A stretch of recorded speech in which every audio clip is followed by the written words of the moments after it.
Levy अध्याय 16। प्रायश्चितको दिनको विधि विधान। हारूनका दुई छोराहरू परमप्रभुको नजिक गएर मरेपछि परमप्रभुले मोसासित कुरा गर्नुभयो। परमप्रभुले मोसालाई भन्नुभयो, तेरो दाजु हारूनलाई सन्दुकमाथि भएको कृपा आसनको सामुन्ने पर्दाभित्र महापवित्र स्थानमा मन परी नआओस् भन, नत्र त त्यो मर्ला, किनभने म कृपा आसनमाथि बादलमा देखा पर्छु। हारून पवित्र स्थानमा यसरी बस्नुपर्छ, त्यो पाप बलिको निम्ति एउटा साँडे र होम बलिको निम्ति एउटा भेडा लिएर आओस्। सुती कपडाको पवित्र लबेदा, सुती कपडाको भित्री वस्त्र, सुती कपडाको पटुका र सुती कपडाको फेटा पहिरेर आओस्। ती पवित्र लुगा हुन्। यसकारण त्यसले पानीमा नुहाएर मात्र ती लगाओस्। त्यसले इजरायलीहरूको समुदायबाट पाप बलिको निम्ति 2 वटा बोका र होम बलिको निम्ति एउटा भेडा ल्याओस्। त्यसपछि हारूनले आफ्नो पाप बलिको निम्ति साँडे चढाओस् र आफ्नो घरानाको निम्ति प्रायश्चित गरोस्। तब त्यसले ती 2 बोकाहरू लिएर भेट हुने पालको ढोकामा परमप्रभुको सामु राखिदियोस्। त्यसपछि हारूनले 2 बोकामा चिट्ठा हालोस्, एउटा परमप्रभुको निम्ति र अर्को चाहिँ छाडा छोडिने बोकाको निम्ति। चिट्ठामा परमप्रभुको भागमा परेको बोका चाहिँ हारूनले नजिक ल्याएर पाप बलिको निम्ति त्यो चढाओस्, तर चिट्ठामा छाडा छोड्ने बोकाको भागमा परेको बोका चाहिँ जिउँदै परमप्रभुको सामुन्ने ल्याइयोस् र त्यसपछि त्यो प्रायश्चित गर्नलाई छाडा हुन उजाड स्थानमा पठाइयोस्। हारूनले आफ्नो पाप बलिको साँडे ल्याओस् अनि आफ्नो घरानाको निम्ति प्रायश्चित गरोस्। त्यसले आफ्नो पाप बलिको निम्ति साँडे मारोस्। त्यसले परमप्रभुको सामुन्नेको वेदीबाट आगोका फिलिङ्गाहरूले भरिएको धुपौरो र मसिनो गरी कुटेको सुगन्धित धूप मुठ्ठीभरि लिएर पर्दाभित्र ल्याओस्। त्यसले परमप्रभुको सामुन्नेको आगोमा धूप हालोस् र धूपको धुवाँले गवाईको सन्दुकमाथि भएको कृपा आसनलाई छोपोस्, नत्र त त्यो मर्नेछ। त्यसपछि त्यसले साँडेको रगतबाट केही लिएर आफ्नो औँलाले कृपा आसनमाथि छर्कोस् अनि कृपा आसनको सामुन्ने आफ्नो औँलाले त्यो रगत 7 पल्ट छर्कोस्। तब त्यसले मानिसहरूका निम्ति पाप बलिको बोका मारोस् र त्यसको रगत पर्दाभित्र ल्याएर साँडेको रगत जस्तै कृपा आसनमाथि र कृपा आसनको सामुन्ने छर्कोस्। यसरी इजरायलीहरूका अशुद्धि, अपराध र तिनीहरूका जम्मै पापको कारणले महापवित्र स्थानका निम्ति त्यसले प्रायश्चित गरोस्। तिनीहरूका अशुद्धिको बीचमा भएको भेट हुने पालको निम्ति पनि त्यसले त्यसै गरोस्। जब हारून प्रायश्चित गर्नलाई महापवित्र स्थानमा पस्छ, त्यसले आफ्नो निम्ति, आफ्नो घरानाको निम्ति र इजरायलको जम्मै समुदायको निम्ति प्रायश्चित गरेर नफर्कुन्जेल भेट हुने पालमा कुनै मानिस पनि नरहोस्। तब त्यसले बाहिर वेदीमा गएर परमप्रभुको सामुन्ने त्यसको निम्ति प्रायश्चित गरोस् अनि साँडे र बोकाको रगतबाट केही लिएर वेदीका चारैतिरका सिङहरूमा लगाओस्। रगतबाट आफ्नो औँलाले 7 पल्ट त्यसमाथि छर्केर इजरायलीहरूको अशुद्धिबाट वेदीलाई शुद्ध र पवित्र गरोस्। जब हारूनले महापवित्र स्थान, भेट हुने पाल र वेदीको निम्ति प्रायश्चित गरिसकेको छ, तब त्यसले जिउँदो बोका चाहिँ ल्याओस् अनि हारूनले आफ्ना 2 हात जिउँदो बोकाको टाउकोमा राखोस् र इजरायलीहरूका सारा अधर्म, अपराध र पाप स्वीकार गरेर बोकाको टाउकोमाथि राखिदियोस्। त्यसले ती पापहरू बोकाको टाउकोमा राखेर त्यसलाई अघिबाट खटाइराखेको मानिसको साथ उजाड स्थानमा पठाइदियोस्। यसरी त्यस बोकाले तिनीहरूका सारा अधर्म एक लास ठाउँमा बोकेर लैजाओस् र त्यस मानिसले त्यस बोकालाई उजाड स्थानमा छोडिदियोस्। त्यसपछि हारून भेट हुने पालमा गएर महापवित्र स्थानमा जाँदा त्यसले लाएका सुती लुगाहरू फुकालेर त्यहीँ छोडोस्। त्यसले आफ्नो शरीर कहीँ चोखो ठाउँमा पानीमा नुहाओस् र आफ्ना निज लुगाहरू लाएर आओस् अनि आफ्नै लागि र मानिसहरूका लागि होम बलि चढाइकन प्रायश्चित गरोस्। पाप बलिको बोसो पनि त्यसले वेदीमा जलाओस्। छाडा हुने बोकालाई छोड्न जानेले आफ्ना लुगा धोएर आफ्नो शरीर नुहाओस् र त्यसपछि त्यो छाउनीमा आओस्। रगतद्वारा प्रायश्चित गर्नलाई महापवित्र स्थानमा ल्याइएका पाप बलिका साँडे र बोका दुवैलाई छाउनीदेखि बाहिर लगेर तिनीहरूका छाला, मासु र गोबर आगोमा जलाइदिनु। ती जलाउनेले आफ्नो लुगा धोएर आफ्नो शरीर नुहाओस् र त्यसपछि त्यो छाउनीमा आओस्। तिमीहरूका निम्ति त्यो अनन्तको विधि होस्। 7औं महिनाको 10औं दिनमा तिमीहरूले आफूलाई इन्कार गर्नु। चाहे घरमा जन्मेको होस्, चाहे तिमीहरूका बीचमा बास गर्ने परदेशी होस्, कसैले पनि कुनै किसिमको काम नगर्नु, किनभने त्यसै दिन तिमीहरूलाई शुद्ध पार्नलाई तिमीहरूका निम्ति प्रायश्चित गरिन्छ। तब परमप्रभुको सामुन्ने सबै पापबाट तिमीहरू शुद्ध हुनेछौ। यो तिमीहरूका निम्ति विश्रामको सबात हो। तिमीहरूले आफूलाई इन्कार गर्नु। यो सदाको लागि एउटा आदेश हो। अभिषेक भएको र बुबा चाहिँको सट्टामा प्रधान पुजारी हुनलाई जो नियुक्त भएको छ, त्यसैले प्रायश्चित गरोस् र त्यसले पवित्र सुती लुगाहरू लगाओस्। त्यसले महापवित्र स्थान, भेट हुने पाल र वेदीको निम्ति प्रायश्चित गरोस्। अनि त्यसले पुजारीहरू र समुदायका सबै मानिसहरूका निम्ति पनि प्रायश्चित गरोस्। यो तिनीहरूका निम्ति अनन्तको विधि होस्। वर्षको एकपल्ट इजरायलीहरूका सारा पापका निम्ति प्रायश्चित गरोस्। अनि परमप्रभुले मोसालाई आज्ञा दिनु भए झै त्यसरी नै गरियो। लेवी अध्याय 17। बलिदानको विधि। परमप्रभुले मोसालाई भन्नुभयो, हारुन, त्यसका छोराहरू र सबै इजरायलीहरूलाई भन, परमप्रभुले आज्ञा गर्नुभएको यही हो। इजरायलीहरूमा जसले छाउनीभित्र वा बाहिर साँडे, भेडाका पाठा कि बाख्रा जे मार्ला र भेट हुने पालको ढोकामा परमप्रभुका पवित्र वासस्थानको सामुन्ने बलि चढाउनलाई ल्याउँदैन, त्यस मानिसलाई रगतको दोष लागोस्। त्यसले रगत बगाएको छ, त्यो आफ्ना मानिसहरूबाट बहिष्कृत होस्। यो आज्ञा यस हेतुले दिइएको हो कि इजरायलीहरूले आफ्ना बलि बाहिर मैदान हुँदो नचढाउन्। तिनीहरूले पुजारी कहाँ भेट हुने पालमै ल्याएर ती पुजारी कहाँ मेल बलिको रूपमा चढाउनु पर्छ। पुजारीले त्यो रगत चाहिँ भेट हुने पालको ढोकामा परमप्रभुको वेदीमा छर्कुन् र बोसो चाहिँ परमप्रभुको निम्ति मिठो बास्ना हुनलाई जलाउन्। तिनीहरूले अब बाख्रा रूपी मूर्तिहरूलाई पुजेर आफ्ना बलिदानले आफैलाई बेस्या नबनाउन्। तिनीहरू र तिनीहरूका पुस्तौं पुस्ताका निम्ति यो अनन्तको विधि होस्। तैले तिनीहरूलाई भन, इजरायलीहरू अथवा तिनीहरूसँग बास गर्ने परदेशीहरूले होम बलि वा बलिदान चढाउँदा जसले त्यो परमप्रभुको निम्ति चढाउन भेट हुने पालको ढोकामा ल्याउँदैन, त्यो मानिस आफ्ना मानिसहरूबाट बहिष्कार गरियोस्। रगत खान मनाही। इजरायलीहरू वा तिनीहरूसँग बास गर्ने परदेशीहरूमा कसैले रगत खायो भने त्यो रगत खानेको म विरोध गर्नेछु र त्यसलाई आफ्ना मानिसहरूबाट बहिष्कार गरिदिनेछु, किनकि जीवधारीको प्राण त्यसको रगतमा हुन्छ। मैले रगत चाहिँ वेदीमा तिमीहरूको निम्ति प्रायश्चित गर्नलाई दिएको छु, किनभने रगतद्वारा नै मानिसका जीवनको निम्ति प्रायश्चित गरिन्छ। यसकारण तिमीहरू अथवा तिमीहरूसँग बास गर्ने परदेशीहरूमा कसैले पनि रगत नखानु भनी मैले इजरायलीहरूलाई भनेको हुँ। इजरायलीहरू वा तिमीहरूसँग बास गर्ने परदेशीहरूमध्ये जसले शिकार खेलेर खानुहुने कुनै पशु कि पन्छी समात्छ, त्यसले त्यसको सबै रगत निथारेर माटोले ढाकिदियोस्, किनभने सबै जीवधारीको प्राण तिनीहरूको रगतमा हुन्छ। यसै कारण मैले इजरायलीहरूलाई भनेको छु, कुनै जीवधारीको रगत तिमीहरूले नखानु, किनभने सबै जीवधारीको प्राण तिनीहरूको रगतमा हुन्छ। त्यो खाने जोसुकै पनि बहिष्कार गरिनेछ।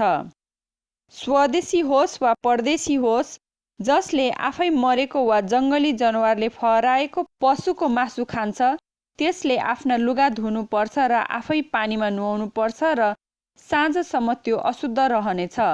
त्यसपछि त्यो शुद्ध हुनेछ। तर त्यसले लुगा धोएन वा आफै पनि नुहाएन भने त्यसको लागि त्यो आफै उत्तरदायी हुनेछ। लेवी अध्याय 18। यौन क्रिया सम्बन्धी विधिहरू। परमप्रभुले मूसालाई भन्नुभयो, इजरायलीहरूलाई भन, म परमप्रभु तिमीहरूका परमेश्वर हुँ। तिमीहरूले प्रवास गरेको मिश्रीका रीतिथिति नमान्नु, अनि म तिमीहरूलाई कनान देशमा लैजाँदैछु, यसकारण त्यहाँका रीतिथिति र विधिहरू पनि नमान्नु। तिमीहरूले मेरा विधान र विधिहरू पालन गरेर त्यस अनुसार चल्नुपर्छ। म परमप्रभु तिमीहरूका परमेश्वर हुँ। तिमीहरूले मेरा यी विधि विधानहरू पालन गर्नु, किनभने ती पालन गर्ने मानिस तीद्वारा जीवित रहनेछ। म परमप्रभु हुँ। तिमीहरूमध्ये कसैले पनि आफ्नो नजिकको साइनो पर्नेसित सहवास नगरोस्। म परमप्रभु हुँ। तेरी आमासित सहवास गरेर आफ्ना बुबालाई शर्ममा नपार, त्यो तेरी आमा हो, त्यससित तैले सहवास नगर। तैले आफ्ना बुबाकी पत्नीसित सहवास नगर, त्यसो गर्नाले तैले आफ्ना बुबाको अपमान गर्छस्। तैले आफ्नी साखै दिदी बहिनी अथवा आफ्ना आमा वा बुबापट्टिकी झट्केली छोरीसित सहवास नगर, त्यो आफ्नै घरमा होस् कि बाहिर जन्मेर बढेकी होस्। आफ्नो छोरापट्टिकी होस् कि छोरीपट्टिकी होस्, तैले आफ्नी नातिनीसित सहवास नगर, त्यसबाट तैले आफ्नै अपमान गर्नेछस्। तैले आफ्नी सौतेनी आमापट्टिकी छोरीसित सहवास नगर, त्यो तेरी बहिनी हो। तैले आफ्नी फुपूसित सहवास नगर, त्यो तेरा बुबाकी नजिकको नातेदार हो। तैले आफ्नी आमाकी दिदी बहिनीसित सहवास नगर, त्यो तेरी आमाकी नजिककी नातेदार हो। तैले तेरी बडी आमाकी काकीसित सहवास गरेर आफ्ना बुबाका दाजुभाइको अपमान नगर, त्यो तेरी बडी आमा अथवा काकी हो। तैले आफ्नी बुहारीसित सहवास नगर, त्यो तेरो छोराकी पत्नी हो, तैले त्यससित सहवास नगर। तैले आफ्नी भाउजू वा बुहारीसित सहवास गरेर आफ्नो दाजुभाइको अपमान नगर। कुनै स्त्री र त्यसकी छोरी दुवैसित तैले सहवास नगर, अनि त्यसको छोरा अथवा छोरीपट्टिकी नातिनीसित पनि सहवास नगर। तिनीहरू नजिकका नातेदार हुन्, त्यसो गर्नु दुष्टता हो। तैले आफ्नी पत्नीकै जीवनकालमा त्यसकी दिदी वा बहिनीलाई सौता ल्याएर सहवास नगर। कुनै स्त्रीका रजस्वलाको समयमा त्यससित सहवास नगर। तैले परस्त्रीसित सहवास नगर, त्यसरी तैले आफूलाई अशुद्ध नपार। आफ्ना छोराछोरी मोलोकको निम्ति आगोमा चढाएर आफ्ना परमेश्वरको नाउँ अपवित्र नपार। म नै परमप्रभु हुँ। स्त्रीहरूसँग झैँ पुरुषसँग सम्भोग नगर, त्यो घृणित कार्य हो। कुनै पशु प्राणीसित सम्भोग गरेर तैले आफूलाई अशुद्ध नगर। स्त्री पनि सम्भोग गर्नलाई पशु प्राणीसित नसुतोस्, त्यो अस्वाभाविक दुराचरण हो। यस्ता सबै कामहरूद्वारा तिमीहरू आफैलाई अशुद्ध नपार। म तिमीहरूका सामुन्नेबाट जुन जातिहरूलाई निकाल्दैछु, तिनीहरू यी सबै कुरामा नै अशुद्ध भएका छन्। त्यसरी नै त्यो देश अशुद्ध भएको हो, अनि मैले त्यसमाथि त्यसका अधर्मको दण्ड उठाएँ, र देशले आफ्ना बासिन्दाहरूलाई उखेलेर फ्याँकिदियो। तर चाहे स्वदेशी होस्, चाहे तिमीहरूका बीचमा प्रवास गर्ने परदेशी होस्, तिमीहरूले मेरा विधि विधानहरू पालन गर्नु र यस्ता घिनलाग्दा कामहरू नगर्नु, किनभने यस्तै सबै घिनलाग्दा कामहरू त्यस देशका पूर्व बासिन्दाहरूले गरे र त्यो देश अशुद्ध भयो। मेरा विधि विधान पालन नगरेर यदि तिमीहरूले त्यस देशलाई अशुद्ध पार्यौ भने त्यसका पूर्व बासिन्दालाई झैँ तिमीहरूलाई पनि त्यसले उकेलेर फ्याँकिदिनेछ। कसैले यी मध्ये कुनै घृणित काम गर्यो भने त्यो आफ्ना मानिसहरूबाट बहिष्कार गरियोस्। यसकारण अघिकाहरूले गरिआएका घृणित काम तिमीहरूले चाहिँ नगर्नु र आफैलाई अशुद्ध नगर्नु भनी मैले दिएका आदेश पालन गर। म परमप्रभु तिमीहरूका परमेश्वर हुँ। लेवी अध्याय 19। विभिन्न विधि विधानहरू। परमप्रभुले मूसालाई भन्नुभयो, सबै इजरायली समुदायलाई भन, तिमीहरू पवित्र हौ, किनभने म परमप्रभु तिमीहरूका परमेश्वर पवित्र छु। तिमीहरू हरेकले आफ्ना आमा बुबाको सम्मान गर्नु र मेरो सब्बात पालन गर्नु। म परमप्रभु तिमीहरूका परमेश्वर हुँ। मूर्तिहरू पुज्नलाई तिमीहरू नलाग, अनि तिमीहरूले ढलौटे देवताहरू पनि नबनाऊ। म परमप्रभु तिमीहरूका परमेश्वर हुँ। तिमीहरूले मेल बलि चढाउँदा आफू ग्रहण योग्य हुने गरी चढाओ। तिमीहरूले चढाएकै दिन वा भोलिपल्टसम्म त्यो खाइयोस्। तर पर्सिपल्ट केही उब्र्यो भने त्यो आगोमा जलाइयोस्। पर्सिपल्टसम्म त त्यो खाइएको भए त्यो अशुद्ध हुन्छ, त्यो ग्रहण योग्य हुने छैन।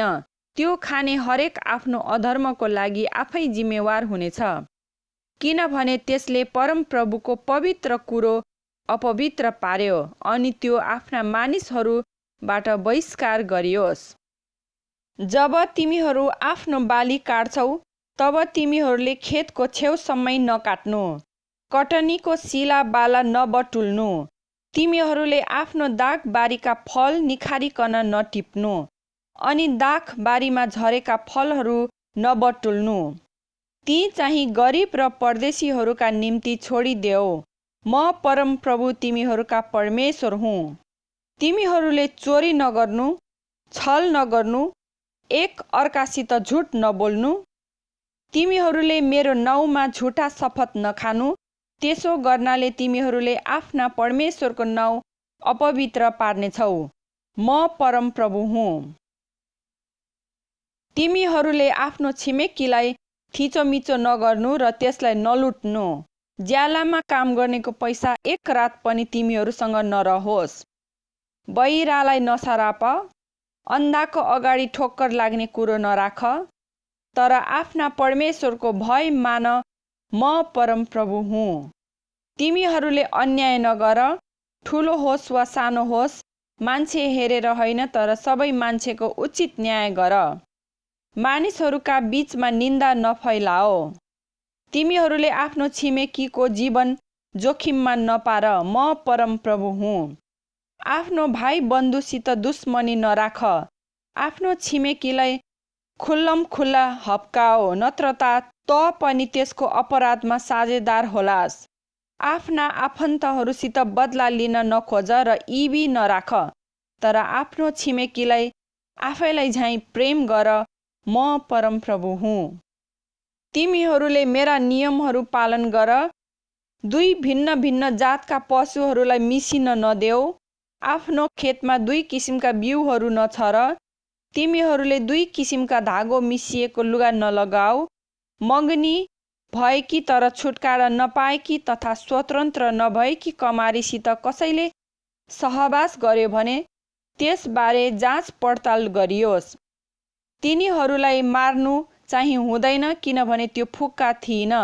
तर त्यस पुरुषले भेट हुने पालको ढोकामा आफ्नो दोष बलिको निम्ति एउटा भेडा परमप्रभुलाई चढाउन ल्याओस्।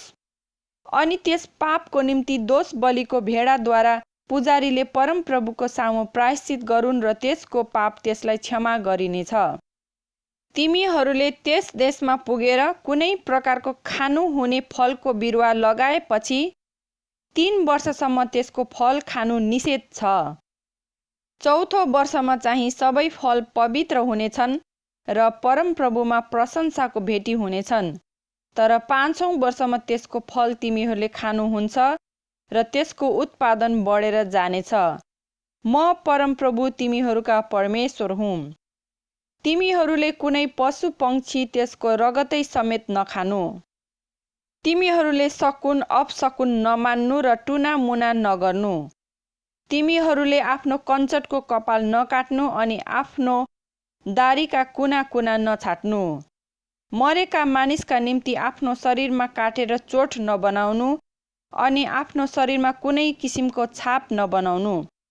म परमप्रभु हुँ। तिमीहरूका छोरीहरूलाई बेश्या तुल्याएर अशुद्ध नपार्नु, नत्र त देश बेश्यागमनतिर लाग्ला र देश दुष्टताले भरिएला। तिमीहरूले मेरो सब्बात पालन गर्नु र मेरो पवित्र स्थानको आदर गर्नु। म परमप्रभु हुँ। तिमीहरू झाँक्री, बोक्सी र जादु मन्त्रतन्त्र गर्नेतिर नलाग्नु। तिनीहरूसित सल्लाह लिएर तिमीहरूले आफूलाई अशुद्ध नपार। म परमप्रभु तिमीहरूका परमेश्वर हुँ। बुढापाकाका सम्मानमा उठ र वृद्ध मानिसको आदर गर। तिमीहरूले परमेश्वरको भय मान। म परमप्रभु हुँ। तिमीहरूसित बास गर्ने परदेशीसँग दुर्व्यवहार नगर्नु। तिमीहरूले त्यसलाई आफ्नै देशमा जन्मेको जस्तै ठान्नु। तिमीहरूले त्यसलाई आफूलाई झैँ प्रेम गर्नु, किनभने तिमीहरू पनि मिस्रमा परदेशी थियौ। म परमप्रभु तिमीहरूका परमेश्वर हुँ। तिमीहरूले नाप्दा, जोख्दा र भर्दा छल नगर्नु। तिमीहरूसँग ठिक ठिक तराजु र ढक र ठिक ठिक नाप र तौलहरू राख्नु।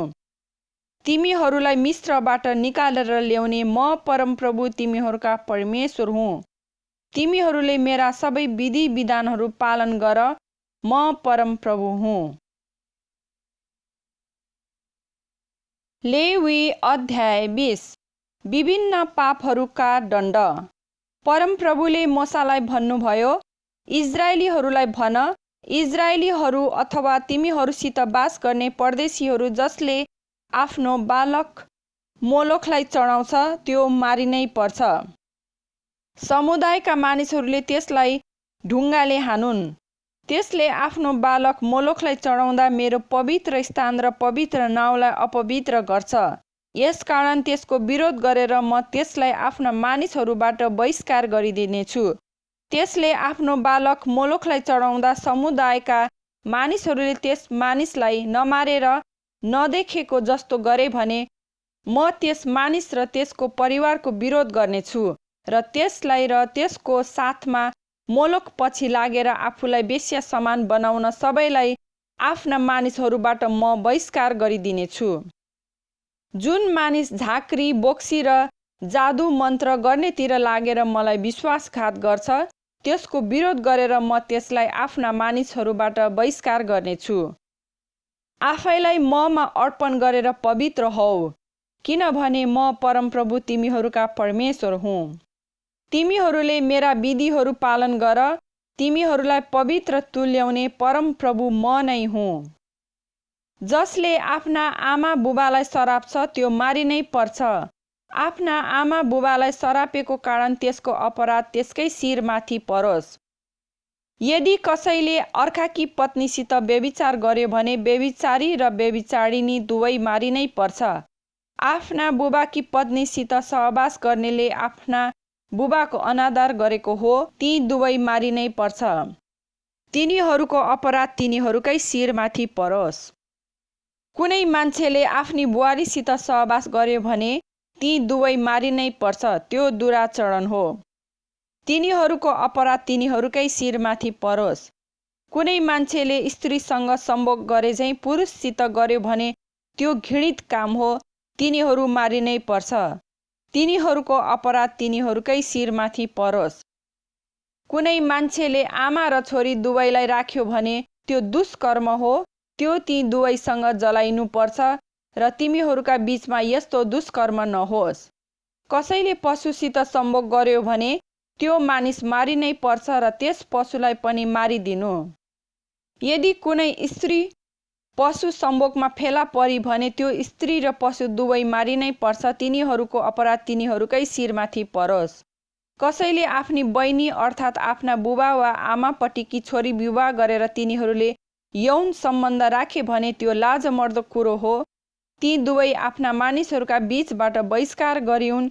त्यसले आफ्नै बहिनीको अनादर गरेको छ, त्यो आफ्नो अपराधको निम्ति उत्तरदायी हुनेछ। रजस्वलाको समयमा कुनै मानिसले स्त्रीसित सहवास गर्यो भने ती दुवै आफ्ना मानिसहरूबाट बहिष्कार गरिउन्, किनभने त्यस पुरुषले स्त्रीका रगतको मूल देखायो र स्त्रीले चाहिँ आफ्नो रगतको मूल देखाई। तैले आफ्ना बुबा वा आमाकी दिदी बहिनीसित सहवास नगर, कारण यसबाट नजिकका साइनोको अनादर हुन्छ। तिनीहरू आफ्नो अपराधको निम्ति उत्तरदायी हुनेछन्। कसैले आफ्ना काका वा ठुलो बुबाकी पत्नीसित सहवास गर्यो भने त्यसले आफ्ना काका वा ठुला बुबाको अनादर गरेको हो, तिनीहरू आफ्नो पापको निम्ति उत्तरदायी हुनेछन्। तिनीहरू निसन्तानै मर्नेछन्। कसैले पनि आफ्नी भाइ बुहारी वा भाउजूलाई विवाह गर्नु अशुद्धता हो। त्यसले आफ्ना दाजुभाइको अनादर गरेको हो, तिनीहरू निसन्तानै हुनेछन्। तिमीहरूले मेरा सबै विधि विधानहरू पालन गर्नु, नत्र त जुन देशमा म तिमीहरूलाई लैजानेछु त्यसले तिमीहरूलाई उकेलेर फ्याँकिदिनेछ। तिमीहरूका सामुन्ने मैले निकाल्न लागेका जातिहरूका चालचलनमा तिमीहरू नहिँड्नु। तिनीहरूले यी सबै काम गरेका थिए, त्यसै कारण मैले तिनीहरूलाई घृणा गरे। तर मैले तिमीहरूलाई भनेको छु, तिमीहरूले तिनीहरूको देश अधिकार गर्न पाउनेछौ अनि दूध र मह बग्ने एक देश म तिमीहरूलाई दिनेछु। तिमीहरूलाई अरू जातिहरूबाट अलग गर्ने म परमप्रभु तिमीहरूका परमेश्वर हुँ। यसै कारण तिमीहरूले शुद्ध र अशुद्ध पशु पंक्षीहरूको भेद राख्नु। मैले अशुद्ध ठहराएका पशु पंक्षी वा भुइँमा घस्रने प्राणीबाट तिमीहरूले आफैलाई अशुद्ध नबनाऊ। तिमीहरू मेरो निम्ति पवित्र हौ, किनभने म परमप्रभु पवित्र छु र तिमीहरू मेरै हुनलाई मैले तिमीहरूलाई अरू जातिहरूबाट अलग गरेर छुट्याएको हुँ। तिमीहरूमध्ये कुनै पुरुष वा स्त्रीले झाँक्री, बोक्सी वा जादु मन्त्रको काम गर्यो भने त्यो मारिनै पर्छ। तिनीहरूलाई ढुङ्गाले हानेर मार्नु, तिनीहरूको अपराध तिनीहरूकै शिरमा परोस्।